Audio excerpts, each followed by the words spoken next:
खुदा भीति और इश्क़े मुस्ताफा इल्म আমল শুদ্ধির প্রচেষ্টা শরীয়ত তরিকাতের চিন্তাধারা এসবের সমষ্টি মদনী মুযাকারা আলহামদুলিল্লাহি রাব্বিল আলামিন ওয়াসসালাতু ওয়াসসালামু আলা খাতামিন নাবিয়্যিন আম্মা বা'দ ফাআউযু বিল্লাহি মিনাশ শাইতানির রাজীম বিসমিল্লাহির রহমানির রহিম আসসালাতু ওয়াসসালামু আলাইকা ইয়া রাসূলাল্লাহ ওয়া আলা আলিকা ওয়া আসহাবিকা ইয়া হাবিবাল্লাহ আসসালাতু ওয়াসসালামু আলাইকা ইয়া নবিয়্যাল্লাহ ওয়া আলা আলিকা ওয়া আসহাবিকা ইয়া নূরাল্লাহ।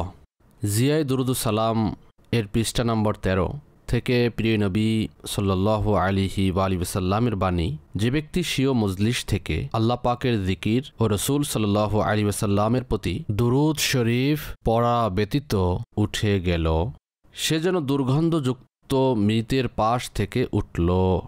সল্লু আলাল হাবিব সাল্লাল্লাহু আলা মুহাম্মদ।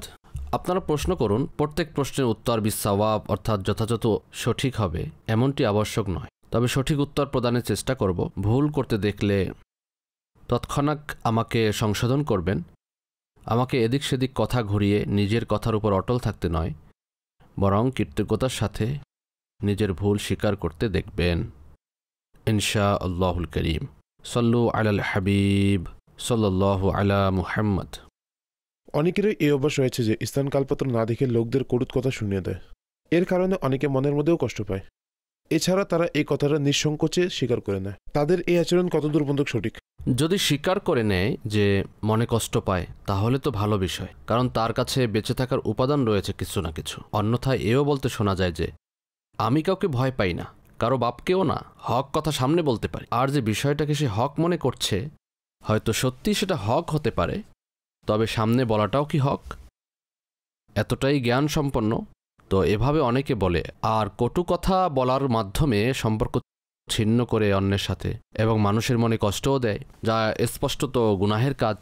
সুতরাং মুমিনের পূর্ণ হক সম্পর্কে সে যদি জানত তাহলে এমনটা বলতে পারত না। সাহাবাই কেরামের উক্তি রয়েছে, বুজুর্গানে দিনের উক্তি রয়েছে, ইমাম শাফি রহমতুল্লাহ তাআলা আলাইহিরও উক্তি রয়েছে। এ ধরনের প্রেক্ষাপটে যে কাউকে একাকী সংশোধন করেছে সে তার সৌন্দর্য বাড়িয়েছে, আর যে সবার সামনে সংশোধন করেছে সে তাকে কুৎসিত বানিয়ে দিয়েছে।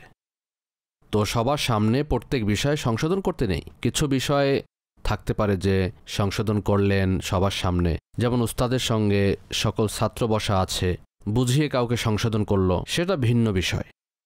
এছাড়া সাধারণ সবার সামনে যারা কটু কথা বলে তারা মূলত অন্যকে ডিগ্রেড করে এবং মনে কষ্ট দেয়। এমনটা করা ঠিক নয়।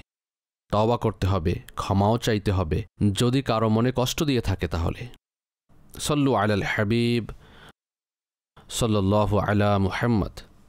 আমির আহলে সুন্নাতের নিকট আমার প্রশ্ন হলো, চোখের পানি যদি কাপড়ে পড়ে এর বিধান কি হবে? রহনুমাই প্রদান করবেন, জাযাকাল্লাহু খায়রা। চোখের পানির বিধানের ক্ষেত্রে রোগাক্রান্ত চোখ থেকে প্রবাহিত অশ্রু তো নাপাক এবং এর মাধ্যমে অজু ভঙ্গ হয়। অবশ্য খোদাভীতি কিংবা ইশকে রসুল অথবা অন্য কোনো কারণে যে অশ্রু বের হয় তা পবিত্র।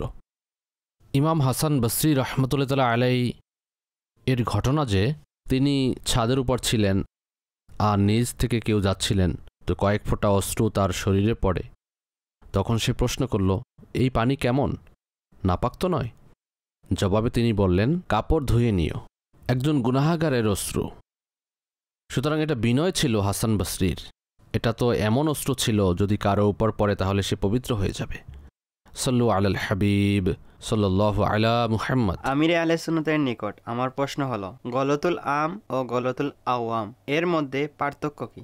যদি এগুলোর উদাহরণ থাকে তবে অবশ্যই প্রদান করবেন, জাযাকাল্লাহু খায়রা। এটা তো অভিধান সংক্রান্ত প্রশ্ন, মাসআলা সংক্রান্ত নয়। তবে গলতুল আম সেটিকে বলা হয় যেমন কেউ কোনো ভাষায় পাণ্ডিত্য রাখে, যেমন আরবি ভাষা, তো আরবিতে যারা পাণ্ডিত্য রাখে তারা সাহিত্যিকও বটে, তাদেরকে ভাষার আলিম বলা হয়। এভাবে বুঝে নিন, তাদের মধ্যে যদি কোনো শব্দের প্রচলন হয়ে যায় এবং তা ভুল হয় তবে সেটাকে গলতুল আম বলে। গলতুল আম ফাসিহুন, অর্থাৎ এ ধরনের শব্দ বলা তাদের নিকট বৈধ রয়েছে। আর গলতুল আওয়াম হল জনসাধারণের প্রচলিত ভুল। এমন অনেক শব্দ রয়েছে যা জনসাধারণের মাঝে চলতে থাকে, এর হাত পা থাকে না, জনসাধারণের যে ভুল তা ভুলই থেকে যায়। তবে এক্ষেত্রেও শব্দ নিয়ে এসব আলিমদের মাঝে ভাষা সম্পর্কে যারা পাণ্ডিত্য রাখে, এখানে আলিম মানে আলিমে দিন নয়, তারা মূলত সাহিত্যিক। আমি বোঝানোর জন্য আপনাদেরকে বলছি যে তারা ভাষার আলিম, ল্যাঙ্গুয়েজ, ভাষা সম্পর্কে জ্ঞান রাখে।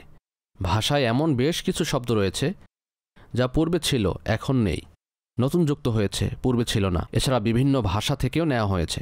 আরবি থেকে কোনো শব্দ এলে সেটিকে মুআররাব বলা হয়, ফার্সি থেকে এলে মুফাররাস বলা হয়। এগুলো মুআররাদ হয়ে গেছে, অর্থাৎ অন্য ভাষায় প্রবেশ করেছে। যেমন আমাদের এখানে বহুল ব্যবহৃত হয় কাওয়াইফ, তো এই কাওয়াইফ শব্দটি আমাদের মতে ভুল, শাব্দিক ভুল। সর্বসাধারণ কাওয়াইফ লিখে, কাইফিয়াত হলো সঠিক ও শুদ্ধ শব্দের অর্থের দিক থেকে। এটা তো আমাদের এখানে বিভিন্ন নোটিশেও লেখা থাকে কাওয়াইফ, সম্ভবত ভুল এটা। অনুরূপভাবে কারিবুল মার্গ, কারিব আরবি শব্দ আর মার্গ হলো ফার্সি। তো এই ইজাফত ভাষাবিদদের মতে অনেকের নিকট দুরুস্ত, অনেকের নিকট দুরুস্ত নয়, মতানৈক্য রয়েছে। কারিবুল মাউত হলো সঠিক ইজাফত। সল্লু আলাল হাবিব সাল্লাল্লাহু আলা মুহাম্মদ। কিছু মানুষ ডক্টর নয়, তবে সে নিজেকে ডক্টর বলে পরিচয় দেয়। অনুরূপভাবে কিছু মানুষ ইঞ্জিনিয়ার নয়, তবে নিজেকে ইঞ্জিনিয়ার লেখে, প্রফেসর নয়, প্রফেসর লেখে। সুতরাং তাদের এই ধরনের কাজ করা কেমন? সাধারণত এটা মিথ্যাই, প্রতারণা ও গুনাহের কাজ। বরং সে যদি ডাক্তারি করে তখনও গুনাহগার হবে, কারণ ডাক্তার না হয়ে রোগের চিকিৎসা করা হারাম।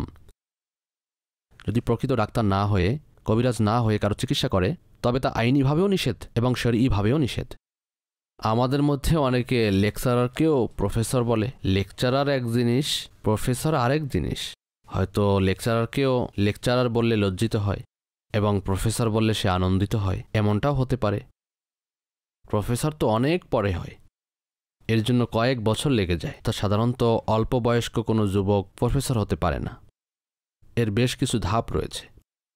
এছাড়া আপনারা ট্রেনের যে ড্রাইভার রয়েছে তাদের কাউকে অল্পবয়স্ক পাবেন না, এতে তাদের অনেক প্র্যাকটিস করানো হয়, অসংখ্য মানুষের প্রাণ এদের হাওয়ালায় থাকে।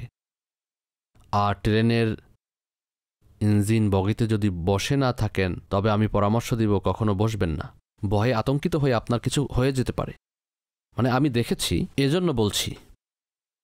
এতটাই নাজুক পরিস্থিতির মধ্য দিয়ে ট্রেন চলে অনেক জায়গায়, যেমন রাস্তার মাঝে মধ্যেই বড় বড় দুটি পাথর দৃষ্টিগোচর হবে, মধ্যভাগে গর্ত, আর এগুলোর উপর দিয়েই লাইন। এই লাইন দিয়েই স্যাঁত করে চলে যাচ্ছে। সাধারণ মানুষ ভয় পেয়ে যাবে যে এই যে গেল। এ ধরনের পরিস্থিতি ট্রেনে তৈরি হয় রাস্তার মধ্যে। তো তারা এতটাই অভিজ্ঞ হয়, এরা স্টার্ট করে যদিও ছেড়ে দেয়, এরা খুবই প্র্যাকটিক্যাল করে করে বৃদ্ধ হয়ে গেছে বলতে পারবেন। মধ্যবয়সে কেউ বৃদ্ধ হয় না, তবে তারা দীর্ঘ সময় পর ট্রেন চালানোর উপযুক্ত হয় এবং পরবর্তীতে ট্রেনের ড্রাইভার হয়। এটা আমার অভিজ্ঞতা থেকে বলছি। এছাড়া স্কুটার, গাড়ি তো বাচ্চারাও চালাচ্ছে। উড়োজাহাজ উড্ডয়নকারীও যুবকই হয়। ইঞ্জিন বগিতে বসে ট্রেন চালানো এত সহজ নয়। তো এভাবে প্রফেসরও দীর্ঘ সময় পর তৈরি হয়, আমি যতটুকু জানি। সল্লু আলাল হাবিব সাল্লাল্লাহু আলা মুহাম্মদ। আমির আহলে সুন্নতের নিকট প্রশ্ন হলো, আমরা জানি বাবার মৃত্যুর পর বড় ভাই বাবার স্থলাভিষিক্ত হন। সুতরাং আমরা আমাদের বাবাকে যেভাবে সম্মান করি অনুরূপভাবে কি বড় ভাইকেও সম্মান করতে হবে? বড় ভাইকে আদব ও সম্মান করার ব্যাপারে কিছু মাদানী ফুল প্রদান করুন। জি হ্যাঁ, বাবার জায়গায় যদি বড় ভাই থাকেন তবে অবশ্যই সম্মান করতে হবে, এমনিতেও সম্মান করতে হবে, তবে এখন আরও সম্মান বাড়িয়ে দেওয়া উচিত। সল্লু আলাল হাবিব সাল্লাল্লাহু আলা মুহাম্মদ। আমির আহলে সুন্নাতের কাছে আমার প্রশ্ন হচ্ছে, যদি কোনো ঘরে ছোট বাচ্চা থাকে, তার নাম মুহাম্মদ হয়, তবে ওই ঘরকে কি মুহাম্মদের ঘর বলা যাবে? তাছাড়া যদি কোনো প্রয়োজন ওই বাচ্চাকে ডাকতে হয়, কিছু বোঝাতে হয়, তখন তাকে রাগান্বিত হয়ে বোঝাতে হয়, এই ব্যাপারে আমাকে শরীর রেহনুমাই প্রদান করুন। মুহাম্মদ নাম রাখা হয় ফজিলত অর্জনের জন্য, এটা মনে রাখবেন। আর প্রিয় নবী সাল্লাল্লাহু আলাইহি ওয়াসাল্লামের প্রতি ভালোবাসার কারণে এবং হুজুর সাল্লাল্লাহু আলাইহি ওয়াসাল্লামের নামের ওসিলায় বরকত লাভের জন্য যে পরিচিত কোনো শিশু মুহাম্মদ নাম রাখবে, এই ফজিলত তার জন্য। এমনিতেই কোনো নিয়ত ছাড়া মুহাম্মদ নাম রেখে দিলে কাঙ্ক্ষিত ফজিলত সে পাবে না। এর জন্য মুহাব্বতে রসুল ও হুসুলে বারাকাত, বিশেষভাবে হাদিস শরীফে এ দুটি বিষয় উল্লেখ রয়েছে। এজন্যই আমি বলছি, আমার নিকট শিশুদের নাম রাখার রিকোয়েস্ট তো প্রায় দিনই কিছু না কিছু আসে। তো এই বিষয়টা আমার ভালোভাবেই জানা আছে যে হাদিস শরীফে এগুলো আছে, তো এগুলো নিয়ত করেই নাম রাখি। যিনি নাম রাখেন তিনি সওয়াব পাবেন, আলহামদুলিল্লাহ। সুতরাং মুহাম্মদ নাম যেহেতু রেখেছেন, তবে এর সম্মানও করতে হবে, শ্রদ্ধা করতে হবে। মাহমুদ ও আয়াজ প্রসিদ্ধ, তাই না? মাহমুদ গজনবী রহমতুল্লাহ আলাই একবার আয়াজের ছেলেকে ডাকতে গিয়ে বলেন, হে আয়াজের ছেলে, ইয়া ইবনে আয়াজ, হে আয়াজের ছেলে, এদিকে এসো। এটা তার মনের মধ্যে লাগে, কি হলো? আজ মনে হচ্ছে তিনি আমার প্রতি অসন্তুষ্ট। এসে বাবাকে বললেন যে বাদশাহ হয়তো আমার প্রতি অসন্তুষ্ট। তিনি গিয়ে বাদশার সাথে কথা বলেন, মাহমুদ গজনবী রহমতুল্লাহ তাআলা আলাই এর সাথে, যে ছেলে কি কোনো অপরাধ করেছে? পূর্বে তো আপনি অনেক সম্মানের সাথে ডাকতেন, আর আজ আয়াজের ছেলে বলে তাকে ডেকেছেন। জবাবে মাহমুদ গজনবী রহমতুল্লাহ তাআলা আলাই বললেন, এর কারণ হচ্ছে তোমার ছেলের নাম হলো আহমদ, আর আমি এই নাম অজুবিহীন বলা পছন্দ করি না। তো যখন আমি অজু অবস্থায় থাকতাম তখন আমি তাকে সম্মানের সাথে ডাকতাম আহমদ বলে, কিন্তু লাস্ট টাইম অবস্থা এরকম ছিল যে আমার অজু ছিল না, তো এজন্যই আমি আয়াজের ছেলে বলে ডেকেছি। এমন আশিকে রসুল বাদশাহ ছিলেন মাহমুদ গজনবী রহমতুল্লাহ তাআলা আলাই। সর্বোপরি এটি ছিল তার ইশক। অন্যথায় কারো নাম আহমদ হলে তাকে অজুবিহীন ডাকলেও কোনো সমস্যা নেই, বরং অজু ছাড়া তো দুরূদ শরীফও পড়া যাবে। তবে ইশক বিষয়টি ভিন্ন বিষয়। সাল্লু আলাল হাবিব সাল্লাল্লাহু আলা মুহাম্মদ। প্রিয় আমিরে আহলে সুন্নত, অনেক মানুষ মসজিদের দেয়ালে পেনাফ্লেক্স সহ মাহফিলের বিভিন্ন পোস্টার লাগিয়ে থাকে, যার ফলে মসজিদের দেয়াল নষ্ট হয়ে যায়, লোহা ও গামের দাগ পড়ে থাকে। সুতরাং এভাবে পোস্টার লাগানো কেমন? জায়েজ হবে না এমনটা করা। সর্বদা ওয়াকফের জিনিসের ক্ষেত্রে এটা মনে রাখবেন যে ওয়াকফের জিনিস সুন্দর করা জায়েজ আছে, ক্ষতি করা জায়েজ নেই। এটা তো স্পষ্ট বিষয় যে জায়গায় জায়গায় পেরেক ঢুকলে এতে দেয়াল দুর্বল হয়ে পড়বে, বিভিন্ন ছিদ্রের কারণে ফাটল তৈরি হবে। তওবাও করতে হবে এবং যা ক্ষতি করেছে তার মূল্যও দিতে হবে। এই দাগগুলো দূর করাও তার উপর ওয়াজিব। শুধু তওবাই কাজ হবে না, শর্তহীন না জায়েজ।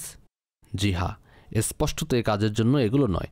এমনিতেও রং দিয়ে রাঙানো লোকদের যে বাড়ির চারপাশে বাউন্ডারি দেয়া থাকে, সেগুলোতে অনুমতি না নিয়েই যদি কেউ পোস্টার লাগিয়ে দেয় এবং কি বলে এটিকে, কিছু লিখে থাকে, দেয়াল লিখন, চকিং করে, এগুলো শরীয়ভাবে বৈধ হবে না যতক্ষণ পর্যন্ত মূল মালিক এর অনুমতি না দিবে। অন্যথায় যারই দেয়াল নষ্ট করেছেন আপনি তার নিকট ক্ষমা চাইতে হবে এবং তার হক আদায় করতে হবে। কোরবানির সময় কোরবানির পশু বেঁধে দেয়ালের পাশে গোবর ও বিষ্ঠা দিয়ে অন্যের দেয়াল নষ্ট করা হয়। কোরবানি করার সময় রক্তের ছিটার কারণেও দেয়াল নষ্ট হয়, এর জন্য আপনাকে ক্ষতিপূরণ দিতে হবে। যার ঘর তার নিকট ক্ষমা চাইবেন। সেক্ষেত্রে আসল মালিক যদি আপনাকে বলে দেয় যে কোনো সমস্যা নেই, তাহলে তো ভিন্ন বিষয়। এক্ষেত্রেও দেখতে হবে, চক্ষু লজ্জায় পড়ে যদি না করে তাহলে আপনি আরও দু একবার বলুন যে না না, আমরা আপনাকে করে দিচ্ছি। চুপ হয়ে গেলে এর মানে হলো করতে হবে। তখন পরিষ্কার করে নেবেন এবং দেয়ালের যে কালার ছিল তা পূর্বের ন্যায় করতে হবে। এমন যেন না হয় যে রং অন্যরকম দৃষ্টিগোচর হয়। এই বিষয়ের প্রতি মানুষ কখনো পরোয়াই করে না, জনসাধারণও পরোয়া করে না। এছাড়া দেয়ালে পোস্টার লাগানোর এই বিষয়টাও আমার কাছে বুঝে আসে না। আল্লাহ রসুলের নাম তো সচরাচর থাকেই পোস্টারগুলোতে, এরপর আজ নয় তো কাল, কাল নয় তো পরশু, অনেক সময় তো নতুন অবস্থায় ছেলেরা টেনে ছিঁড়ে ফেলে, নষ্ট করে ফেলে, অন্যথায় আস্তে আস্তে এগুলো খুলে পড়ে যায় গরমের তাপে বা বাতাসের কারণে। এরপর এগুলোর মধ্যে আল্লাহ রসুলের নাম লেখা থাকে, দরুদ ও সালাম লেখা থাকে, আরও কি কি লেখা থাকে। সহজ বিষয়টা আপনারাও বুঝতে পারেন যে যখন দেয়াল থেকে ঝরে পড়ে তখন এগুলোর সাথে কি হয়। তো আমার কোনোভাবেই বুঝে আসে না যে দেয়ালে এসব বস্তু লাগিয়ে দেওয়ার বিষয়টা। আর সবার অভ্যাসও থাকে না দেয়ালে পোস্টার লাগানোর, ফলে এর জন্য খুব দ্রুতই পোস্টার বেয়াদবির শিকার হয়। এখন তো এত বেশি প্রয়োজন হয় না, এছাড়া কোনো ইভেন্টকে কেন্দ্র করেও এখন এত পোস্টার লাগানো হয় না। এখন হোয়াটসঅ্যাপের মাধ্যমেই প্রচারণা চলে, তবে দেয়ালে তারপরও লাগায়। অনেকেরই হয়তো হোয়াটসঅ্যাপ নেই, সুতরাং তারাও যেন দেখে নেয় এবং এটাকে পড়ে নেয়। এভাবে প্রচারণার মাধ্যমে মানুষ এত জড়ো হয় না, একক প্রচেষ্টার মাধ্যমে হয়। সাপ্তাহিক সুন্নাত ইজতেমায় সাধারণ মাহফিলের তুলনায় আমাদের এখানে অনেক মানুষ আসে, এর জন্য কোনো পোস্টার লাগানো হয় না। সেই একক প্রচেষ্টা, একক দাওয়াত, চেষ্টার মাধ্যমে মানুষকে বুঝিয়ে বুঝিয়ে নিয়ে আসা হয়, গাড়ি ভরে নিয়ে আসে। তো এভাবে আমাদের ইজতেমা পরিপূর্ণ হয়। সল্লু আলাল হাবিব সাল্লাল্লাহু আলা মুহাম্মদ। আমাদের মাদানী উদ্দেশ্য হলো আমাকে নিজের এবং সারা দুনিয়ার মানুষের সংশোধনের চেষ্টা করতে হবে ইনশা আল্লাহ আজ্জাওয়াজাল। এই স্লোগানে সারা দুনিয়ার মানুষের সংশোধনের যে অংশটুকু আছে, আমার মনে হয় এই অংশটুকু সারা দুনিয়ায় পৌঁছানোর ক্ষেত্রে মাদানী চ্যানেল অনেক বড় ভূমিকা রাখছে।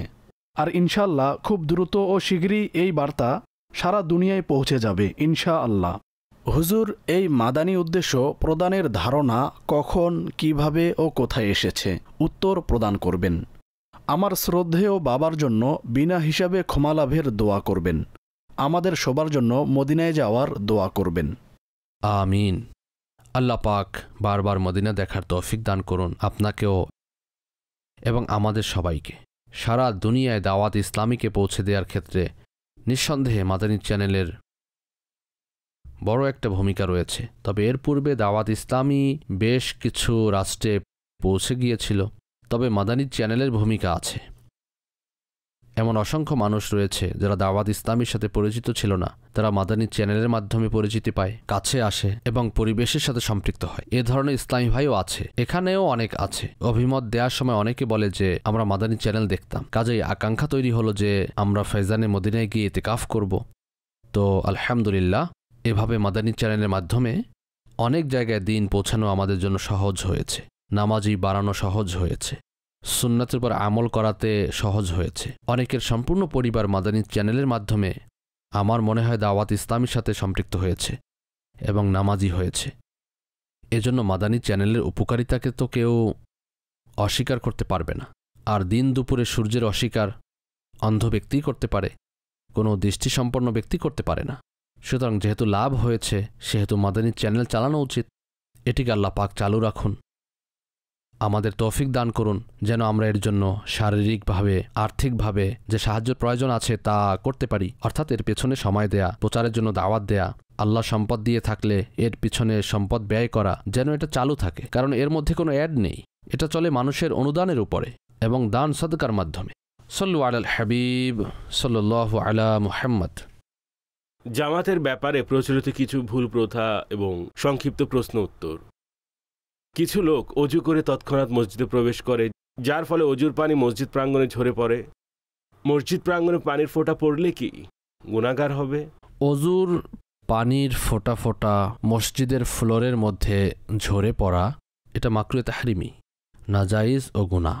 নামাজ পড়া অবস্থায় যদি মাথা থেকে টুপি পড়ে যায় তাহলে কি তা উঠানো যাবে? উঠানো যাবে না, মনোযোগ অন্যত্র চলে যাবে। নিম্নস্বরে কিরাত সম্পূর্ণ নামাজে মুক্তাদি কি কিরাত পড়তে পারবে? করতে পারবে না। অবশিষ্ট সুন্নাত কোথায় পড়া উচিত, ঘরে নাকি মসজিদে?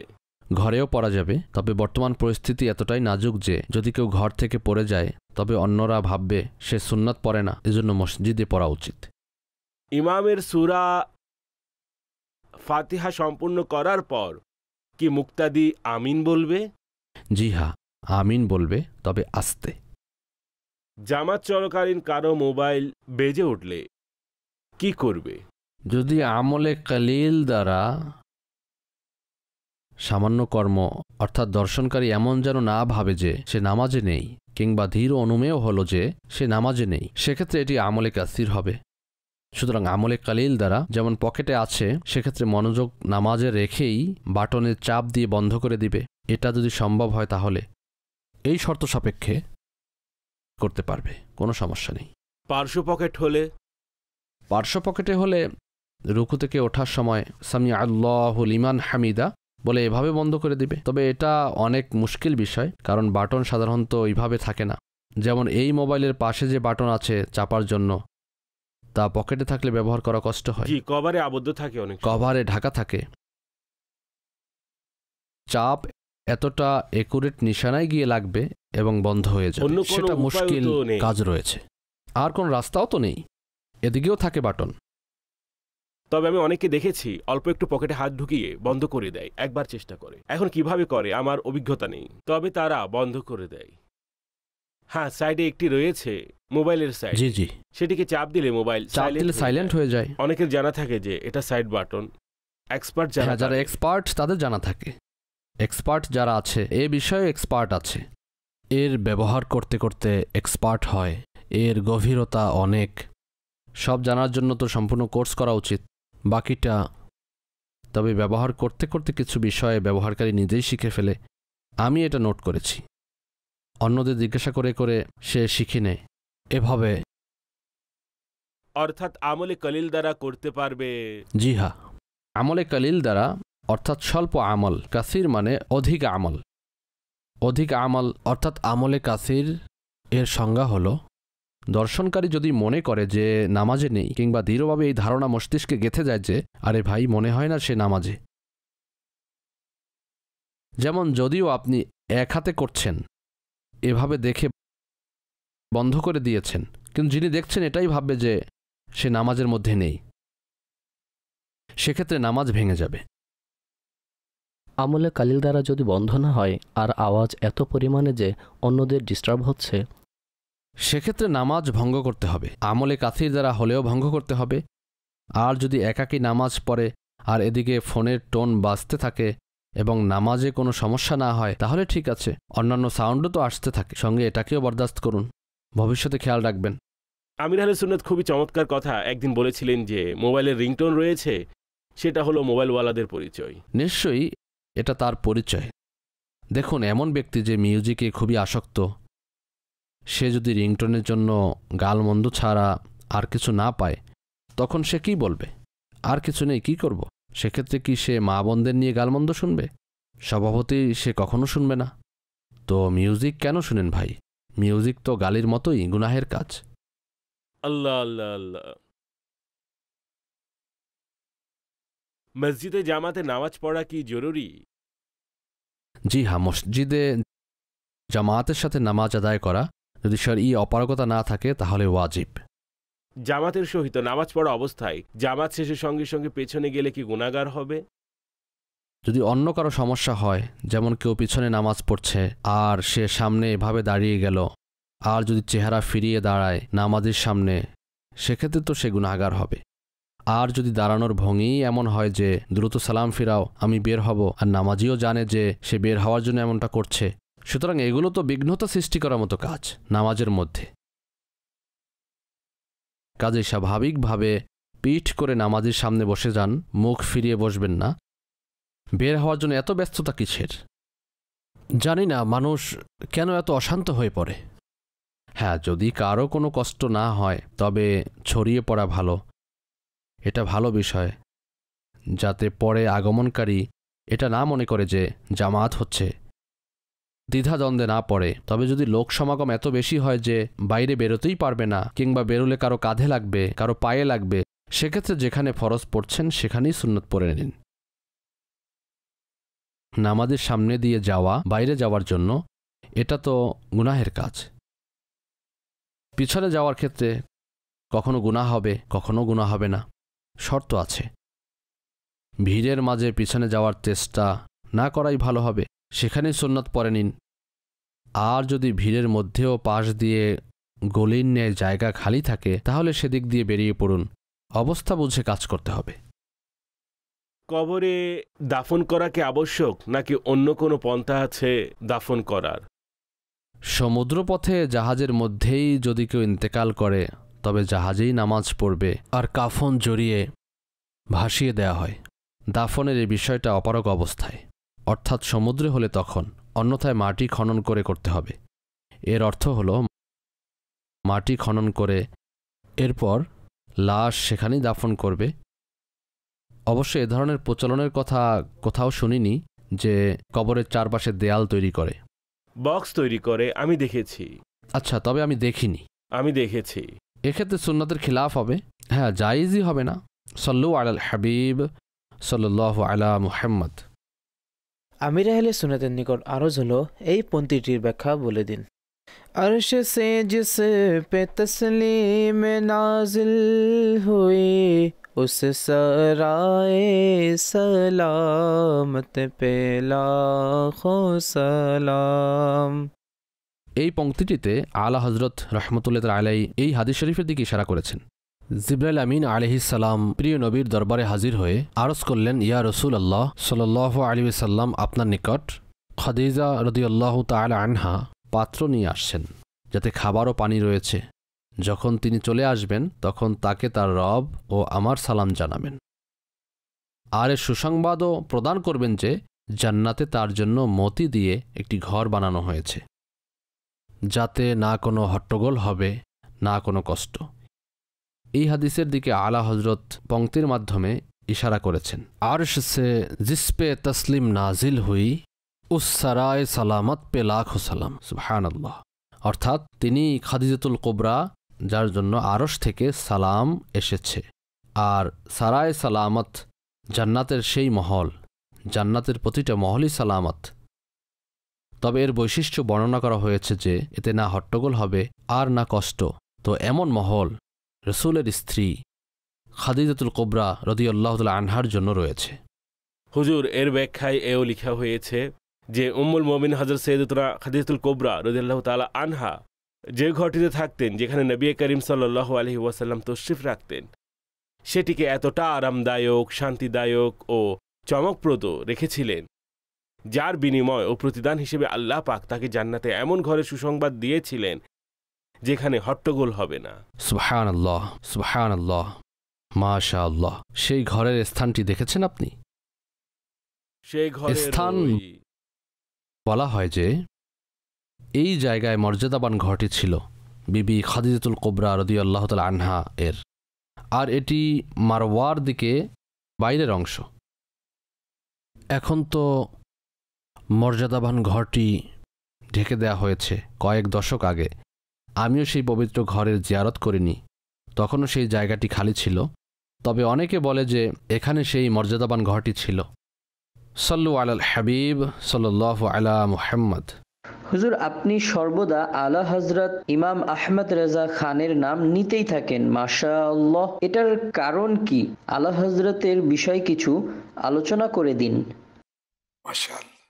আলা হযরত ইমাম আহমদ রেজা খান रहमतुल्लाह अलैह बहुत ਵੱਡੇ आलिम दीन गुजरे ने, बहुत ही ਵੱਡੇ मुफ्ती साहब ते अल्लाह दे वली, जबरदस्त आशिक रसूल।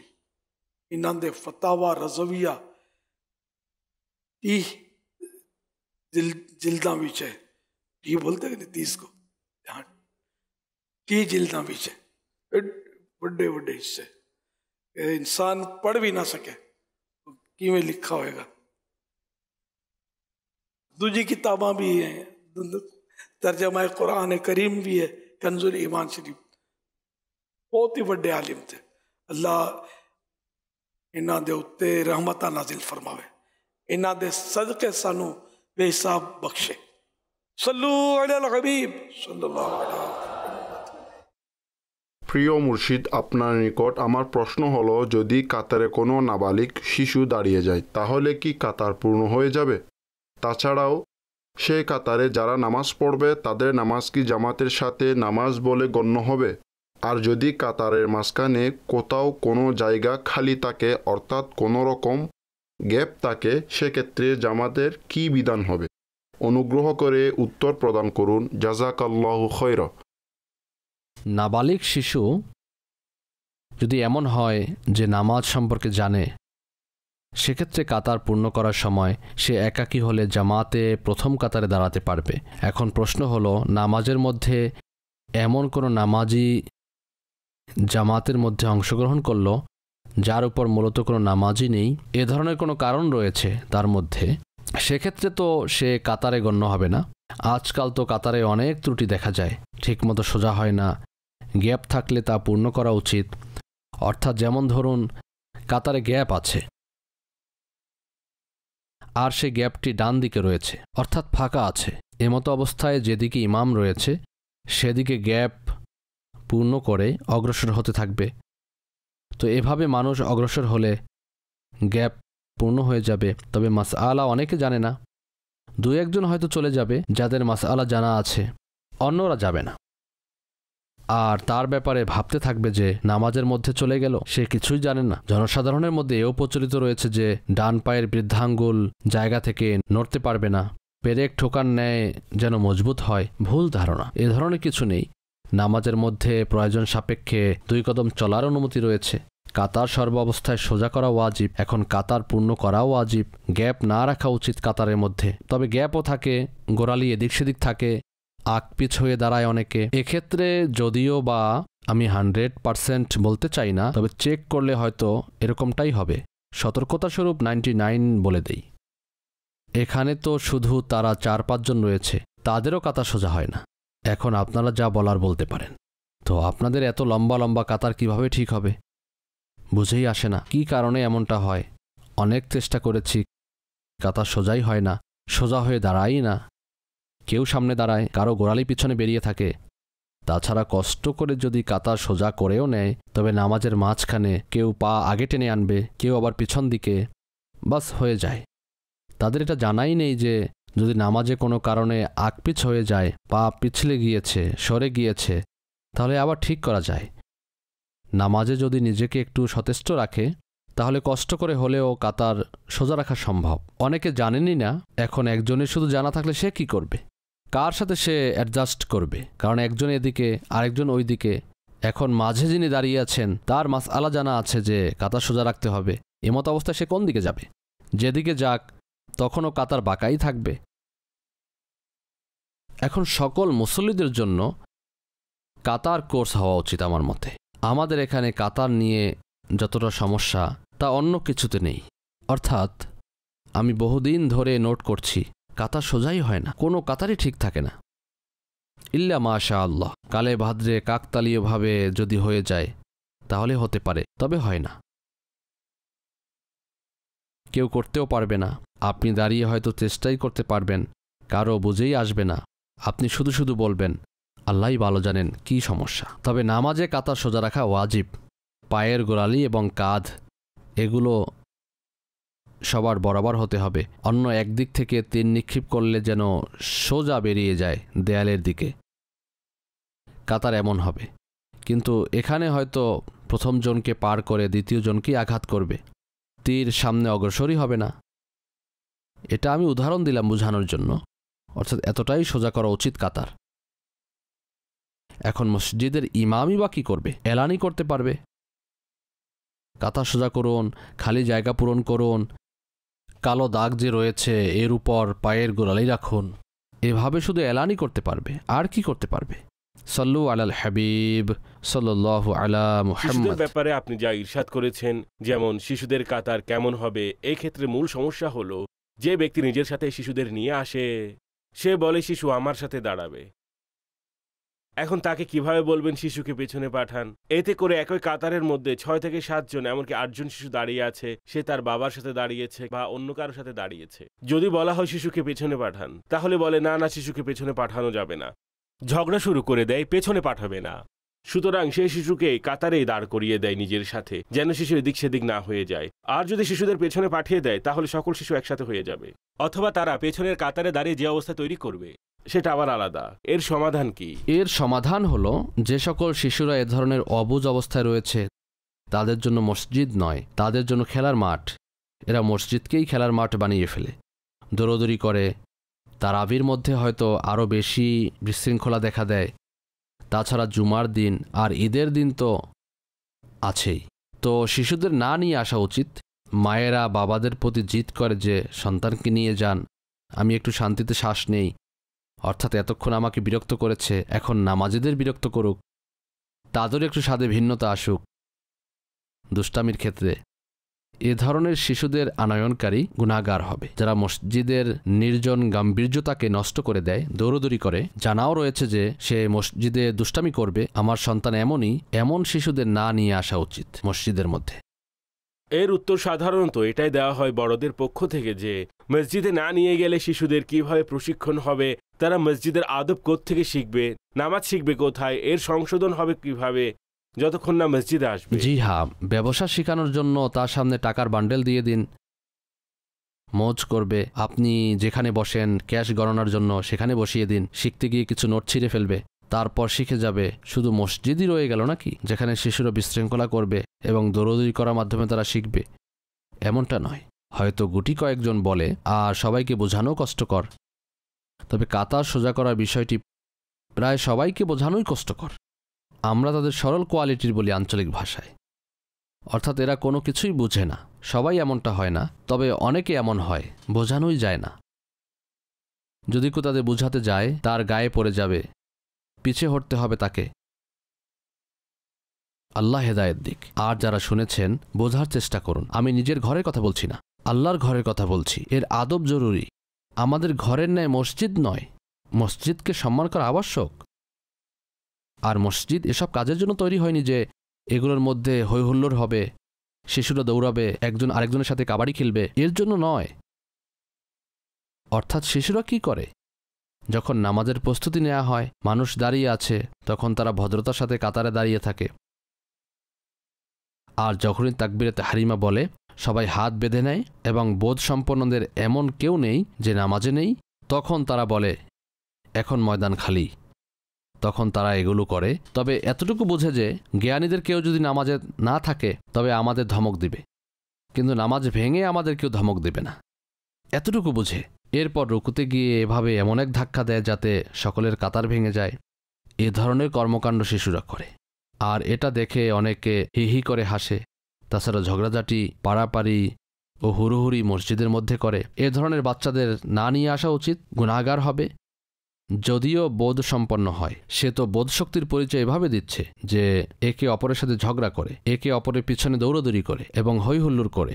অনেক পুরনো একটি ঘটনা আমার স্মরণে এসেছে যে ঈদের দিন একজন তার সন্তানের গল্প শোনাচ্ছিল যে আমি তাকে ঈদের নামাজের জন্য নিয়ে গিয়েছিলাম। যখন সবাই নামাজ শুরু করে দিল, তাকবীরে তাহরিমা বলে, তখন তার টাইম স্টার্ট হলো। টাইম স্টার্ট মানে নামাজিদের সামনে চলে এলো। এই ঘটনাটি প্রথমে যারা শুনেছিল তাদের মধ্যে অনেকে হয়তো শোনার পূর্বে অ্যাডভান্স মুস্কি হাসছে। আপনারা হাসবেন না, কারণ এটা মসজিদ। তো বাচ্চাটি কাতারের মধ্য দিয়ে যেতে যেতে যেতে যেতে কেউ লুঙ্গি পরেছিল। পরবর্তীতে যা হয়েছে, এ তো ছিল বাচ্চা, কাজেই সে ভেতরে গিয়ে আটকে গিয়েছিল। বুঝতে পেরেছেন? এখন নামাজি কিভাবে নামাজ পূর্ণ করেছেন কে জানে, আর আল্লাহই জানে যে এর কারণে কতজন নামাজ ছেড়ে দিয়েছে। আর বাবার অবস্থাও বা কী হয়েছিল, এমন ঘটনার পর পরবর্তীতে কি হয়েছিল আমিও জানি না। তবে ঘটনাটি সেই ছেলের বাবাই আমাকে বলেছিল। তবে আমি তাকে পাল্টা কোনো প্রশ্ন করিনি, কারণ এটা এমন কৌতুক টাইপের ঘটনা, সামনের ব্যক্তি আর কি বলবে। তো যারা বাচ্চা তারা অনেক কিছুই করতে পারে। আচ্ছা, সেই বাচ্চা তো এখন মাশাআল্লাহ যুবক হয়ে গেছে, আর আপনারা আশ্চর্যিত হবেন যে সে তাখাসুসুল ফিকও করে নিয়েছে আমাদের এখানে। তবে তাদের অনেককে আমি চিনি, বিশেষভাবে তাকে আমি ছোটবেলা থেকেই চিনি। এখন হয়তো সেই বাচ্চা শিক্ষকতা করে, সে পূর্বের বাচ্চা এখন আর বাচ্চা নেই, এখন আল্লামা সাহেব হয়ে গেছেন। তবে সেই আল্লামা সাহেবের এই ঘটনা আমার জানা আছে। সাল্লু আলাল হাবিব সাল্লাল্লাহু আলা মুহাম্মদ। হুজুর, এ ব্যাপারে ইরশাদ করবেন যে কবুতর কিংবা অন্য পাখির বিষটা যদি কাপড়ে লেগে যায় তাহলে কাপড় কি নাপাক হয়ে যাবে? জি না, নাপাক হবে না। কাক, চিল এগুলোর বিষটা যদি কাপড়ে লাগে ক্ষেত্রে কি হবে? কাক ও চিলের বিষটা নাপাক, মুস্তামাল পানি, এই বিষয়টি আপনাকে ব্যাখ্যা করতে হবে। মুস্তামাল পানি কি নাপাক? মুস্তামাল পানি নাপাক নয়। এখন এর ব্যাখ্যা হলো, যদি অধৌত হাত দ্বারা উদ্দেশ্য হলো অজুবিহীন অবস্থা, আর তখন থেকে হাত ধৌত করেনি, অর্থাৎ যখন থেকে অজু ভঙ্গ হয়েছে তখন থেকে তার হাত ধৌত করেনি, এমত অবস্থায় সে আঙ্গুল দিয়ে দিল পানিতে চেক করার জন্য গরম হলো কিনা। এক্ষেত্রে পানি মুস্তামাল হয়ে যাবে। এটি একটি ধরনের কথা বলছি, আরও ধরন রয়েছে মুস্তামাল হওয়ার। তো পানি মুস্তামাল হয়ে যাবে, এখন এর দ্বারা অজু ও গোসল হবে না, করলেও হবে না অজু গোসল। পবিত্র এবং কাপড়ও পাক হয়ে যাবে এর দ্বারা, অপবিত্র জিনিসও পাক হয়ে যাবে। এই পানি পান করা মাকরুহে তানজি, তবে এটি ব্যবহারযোগ্য, অর্থাৎ অজু গোসলে ব্যবহারের জন্য যদি উপযুক্ত করতে চান তাহলে প্রথম পন্থা হলো যতটুকু পানি ব্যবহৃত হয়েছে এর চেয়ে অধিক পানি, যা এখনও মুস্তামাল হয়নি, মিক্স করে দিন। এর মাধ্যমে এই মুস্তামাল পানিও ব্যবহারযোগ্য হয়ে যাবে। রাস্তার কাদা যদি কাপড়ে লেগে যায় তাহলে কি কাপড় নাপাক হয়ে যাবে? অর্থাৎ জানা নেই যে এটা নাপাক কিনা। রাস্তার কাদা এমন কোনো আলামত নেই যে এটা নাপাক, সেক্ষেত্রে শুধু ধারণাপ্রসূত নাপাক বলা যাবে না কাদামাটিকে। হুজুর, রাস্তায় বৃষ্টির ঘোলা পানি যদি কাপড়ে লাগে তাহলে কি কাপড় নাপাক হয়ে যাবে? হাঁটার সময় পিছনে কাদা ছিটা লেগে যায়, এক্ষেত্রেও সেই দৃঢ় বিশ্বাস হতে হবে যে যেই কাদা ছিটা আমার শরীরে লেগেছে সেটি নাপাক, কনফার্ম হতে হবে। যদি কালো রঙের কারণে নাপাক হয় তাহলে কয়লাও নাপাক হয়ে যাবে। অনেকের রঙও কালো আছে, কালো হওয়া নাপাকের দলিল নয়। কাবা শরীফের গিলাফও কালো। ঘুমন্ত অবস্থায় নির্গত মুখের পানি কি পবিত্র? পবিত্র। লালা প্রচলিত ভাষায় লালা বলা হয়, আঞ্চলিক ভাষায় লালা বলা হয়। সুতরাং এই যে লালা মুখ থেকে নির্গত হয় তা পানি নয়, বরং এক ধরনের থুতুই বলা চলে। তো মুখের যে লালা রয়েছে তা পাক, যদিও বা দুর্গন্ধযুক্ত হয়। দুগ্ধপায়ী শিশুর প্রস্রাব, পায়খানা বা বমি কি নাপাক? জি হ্যাঁ, একদিনের শিশু যদি প্রস্রাব করে দেয় তবুও কাপড় নাপাক হয়ে যাবে। আর বমির ক্ষেত্রে ভেতর থেকে মুখ ভর্তি হয়ে যখন বাইরে আসে, যা আটকানো যায় না, অনায়াসে, অর্থাৎ এভাবেও যদি আটকানো হয় তাতেও হয় না, তারপরও বাইরে চলে আসতে চায়, তো যা মুখ ভর্তি হয়ে যায় তা নাপাক। খাবার পেট পর্যন্ত চলে গেছে আর শিশু তখন বমি করতে আরম্ভ করলো আর চারদিক বমি করে নষ্ট করে ফেললো, এ ধরনের বমি নাপাক। রোগাক্রান্ত চোখ থেকে যদি পানি বের হয় তা কি নাপাক? এটি নাপাক এবং এর দ্বারা অজু ভঙ্গ হয়ে যায়। ড্রাই ক্লিনার হতে কাপড়, কম্বল, কোট ইত্যাদি যা আমরা ধৌত করার জন্য দিই, সেগুলো যখন ধৌত হয়ে আসে তা পাক নাকি নাপাক? এটি পাক। কুকুরের সাথে যদি কাপড় স্পর্শ হয় তাহলে কি কাপড় নাপাক হয়ে যাবে? জি না, কুকুরের লালা নাপাক। কুকুরের গায়ের সাথে স্পর্শ হলে কিংবা কুকুরের শরীরের পানি লেগে আছে, এমতো অবস্থায় কাপড় লেগে গেছে, তখন কাপড় পাক থাকবে যতক্ষণ না দৃঢ়ভাবে আপনি না বলতে পারেন যে কুকুরের শরীরের যে আর্দ্রতা তা প্রস্রাবের কারণে বা নাপাক পানি দ্বারা যতক্ষণ না কনফার্ম হবে। আর এই পাক ও নাপাকের ক্ষেত্রে আমাদের জন্য সহজ করা হয়েছে। সুতরাং যখন দৃঢ়ভাবে জানবে তখনই নাপাক হবে। খাবার বাসি হয়ে গেলে তা থেকে দুর্গন্ধ আসে, সুতরাং এই দুর্গন্ধ আসার ফলে কি খাবার নাপাক হয়ে যায়?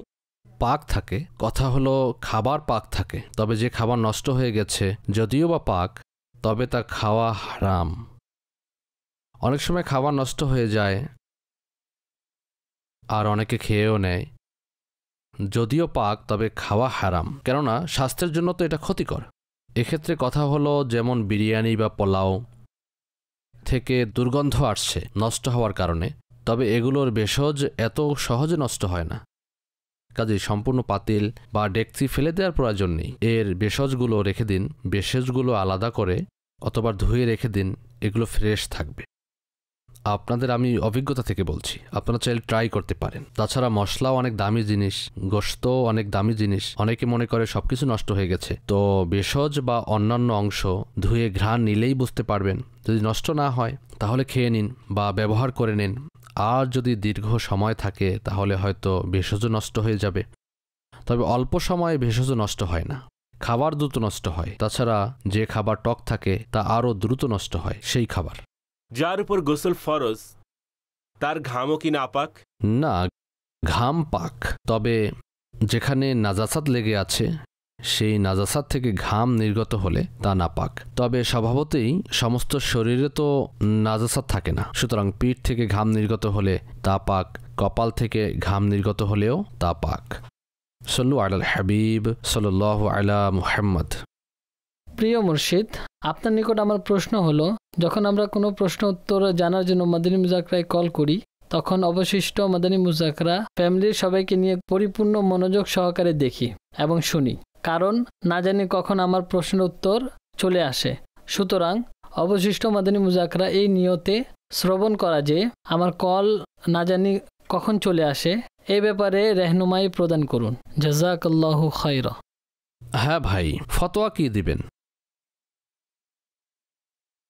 এটা একটা বাহানা ইলমে দ্বীন অর্জন করার। আমি আমার পক্ষ থেকে বলছি, ফিকহি মাসআলা এক্ষেত্রে আমার জানা নেই, এক বাহানা। চলো নিজের কলের অপেক্ষার বাহানায় আরও কিছু ভালো ভালো বিষয় আমরা শিখে নিব। অতঃপর আপনার কল যদি নাও নেওয়া হয় তখনও সওয়াব অর্জনের সুযোগ রয়েছে আপনার জন্য। আপনি ধৈর্য ধরুন। রাগ করে যদি আপনি ভালো মন্দ বলে দেন তাহলে গুনাহের পর্যায়ে চলে যাবে। যেমন তারা নিজেদের পরিচিতদের কল যুক্ত করে, আমাদের কল যুক্ত করে না, অথচ বিষয়টা এমন নয়। যাদের কল যুক্ত করা হয় আমি তাদের খুব কম মানুষকেই চিনি, বরং 99.9%কে আমি চিনি না। হঠাৎ কখনো কারো আওয়াজ চিনতে পারলে তো চিনে নিলাম। তাছাড়া এভাবে পরিচিত কণ্ঠ দিয়ে কি মাদানী চ্যানেল চালানো যাবে?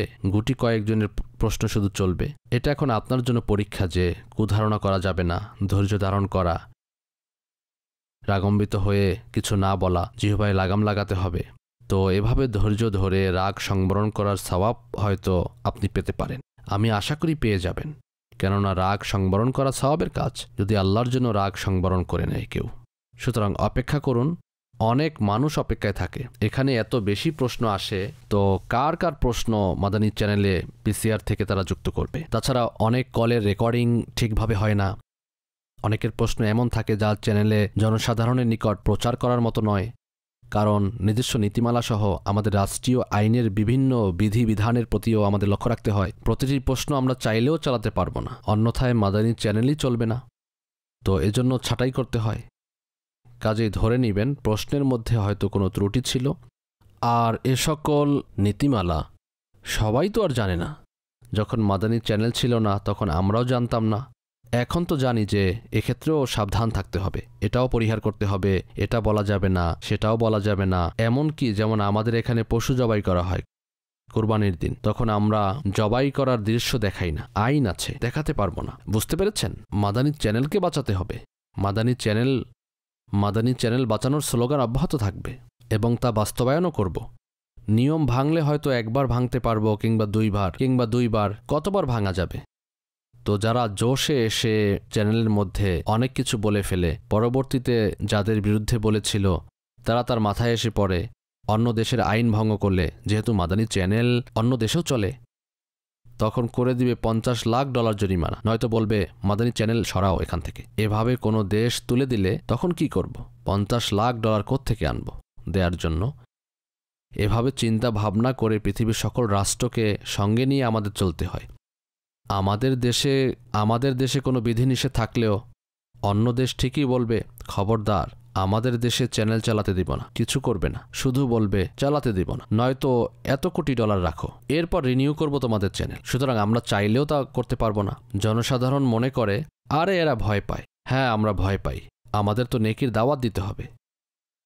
এটা ইলেকট্রিক মোবাল্লিক, এটাকে বাঁচিয়ে রাখতে হবে। যাদের ঘরে ঘরে শিশুরা নামাজি হয়, এখন তোমাদের কথা শুনে অগ্নিশর্মা হয়ে এমন 2-4টি স্লোগান আমরা দিয়ে দিলাম যে আমরা কারো বাপকেও ভয় পাই না। দেখা গেল যে 2-4 দেশে মাদানী চ্যানেল বন্ধ হয়ে গেছে। দেখা গেল কোনো ফাইজানে মদিনাকে সিলগালা করে দিয়েছে কোনো দেশে যে তোমরা এ ধরনের স্লোগান কেন দিয়েছ। তো আমরা এজন্য ভয় পাই, আমরা ভয়ে থাকি আপনাদের জন্য। অন্যথায় অন্য দেশের সরকার আমাদেরকে কি করবে? উঠিয়ে নিয়ে জেলখানায় তো বন্ধ করতে পারবে না, আর না মামলা করতে পারবে। তবে যে কাচের মহলে বাস করে, যার বাসস্থান কাচের ঘর, সে পাথর নিয়ে খেলা করে না। তো আমাদের বাসস্থান কাচের ঘর, দেশে দেশে মাদানী চ্যানেল, দেশে দেশে ফাইজানে মদিনা, দেশে দেশে জামিয়াতুল মদিনা রয়েছে। তো আমাদের সামান্য ভুল হলেও ক্ষতির আশঙ্কা রয়েছে। অনেক সময় তারপরও ডাকে। এমন কোনো সন্দেহ তৈরি হলে অন্যান্য দেশে জিজ্ঞাসা করে জিম্মাদারদেরকে যে এটা কেন সেটা কেন, তোমাদের অমুক এটা বলেছে, তোমাদের অমুক সেটা বলেছে, একজন এদিকে গিয়েছিল আর একজন ওইদিকে গিয়েছিল, অমুক র্যালিতে অংশগ্রহণ করেছে, তমুক জনসভায় গিয়েছে, তোমাদের ইমামাওয়ালারা হরতালে অংশগ্রহণ করেছিল, পাথর হাতে নিয়ে দাঁড়িয়েছিল। আমাদের কিছু অবুঝ বন্ধু রয়েছে যারা অংশগ্রহণ করে। অবুঝ, জিম্মাদারি কিছু নেই, এরকম পরিচয় থাকে যে নামের সাথে আত্মারই লিখত। তো এরা আমাদের বিপদে ফেলে দেয় আর অনেক সময় কষ্টেরও সম্মুখীন হই। এটা মনে রাখা উচিত আমাদের, বুঝতে পেরেছেন? তাকেও মাঝে মধ্যে আটকিয়ে দেয় বাইরের দেশে যাওয়ার সময় এয়ারপোর্টে, অথচ সে কতটা সতর্কতার সাথে কথা বলে, তবুও আটকায়, নানান প্রশ্ন করে। না জানি আমার নামে কত ফাইল তৈরি হয়েছে, আমার জন্য হয়তো অপেক্ষা করছে, সে এলে তার থেকে ইন্টারভিউ নিব। আমি আজ আপনাদের অনেক কিছু বলেছি, এই অনুযায়ী নিজেদের তৈরি করুন যে খুবই সাবধানে চলতে হবে আমাদের, যদি আপনারা দাওয়াত ইসলামীর কাজ করতে চান তাহলে। আর যদি না করতে চান তাহলে দয়া করে আমাদের ক্ষমা করুন। এ ধরনের কোনো স্লোগান, এ ধরনের কর্মকাণ্ড কিংবা যে কোনো জনসভায় অংশগ্রহণ করা এটা চলবে না। যদি কিছু করতে মন চায় তাহলে ইসলামের কাজ করুন। ইয়াকদারগির ও মহকামগির, আপনারা শুধু দাওয়াত ইসলামীতেই থাকুন। এতেই আপনার দাওয়াত ইসলামী নিরাপত্তা, আপনার মাদানী চ্যানেলের নিরাপত্তা এবং অনেক কল্যাণ রয়েছে। কেননা এই উচ্ছ্বাসিত কর্মকাণ্ড, এই জনসভা, র্যালি, হরতাল এগুলো সাময়িক সময়ের জন্য হয়। কখনো কখনো পরিবেশ তৈরি হয়। বর্তমানে এমন পরিবেশ আছে কি না আমার জানা নেই। অনেক সময় হয় কি, আমি যদি এ ধরনের কিছু বলি তখন আমাকে কেউ বলে, আরে ভাই কি বলছেন, অথচ আমার ধারণাও নেই। তো যদি এমন কিছু থাকে তবে আমি কথা ফিরিয়ে নিব না, কারণ যা বলছি তা ঠিক বলছি। আর কাউকে গালি তো দেইনি যে তওবা করতে হবে। যা বলার ছিল বলে দিয়েছি, রেকর্ডিং যা হওয়ার তা হয়ে গেছে। কতগুলো পেজের মধ্যে এটা চলছে। সর্বোপরি আপনারা থাকলে ভয়ের কি আছে, আমরা তো সবাই একই। মিলেমিশে দাওয়াত ইসলামীকে সামনে নিয়ে যেতে থাকবো ইনশাআল্লাহ। সাল্লু আলাল হাবিব সাল্লাল্লাহু আলা মুহাম্মদ। প্রিয় মুর্শিদের নিকট আমার প্রশ্ন হলো, দাড়ি পরিমাণ কতটুকু, অর্থাৎ কতটুকু রাখা প্রয়োজন? প্রথমত এই চিবুকের নিচ থেকে, এখান থেকে নয়, ওপরেই অনেকে ধরে বসে থাকে, একেবারেই যেখান থেকে দাড়ি ঝুলন্ত রয়েছে সেখান থেকে দাড়ি মুষ্টিবদ্ধ করতে হবে। এরপর যা অতিরিক্ত রয়েছে তা কেটে ফেলা সুন্নত। অনুরূপভাবে এদিক থেকেও এক মুষ্টির অতিরিক্ত যা হবে, এদিক থেকেও যা হবে তাও কেটে নেবেন। এভাবে সব দিকেই এক মুষ্টি হতে হবে। সাল্লু আলাল হাবিব সাল্লাল্লাহু আলা মুহাম্মদ।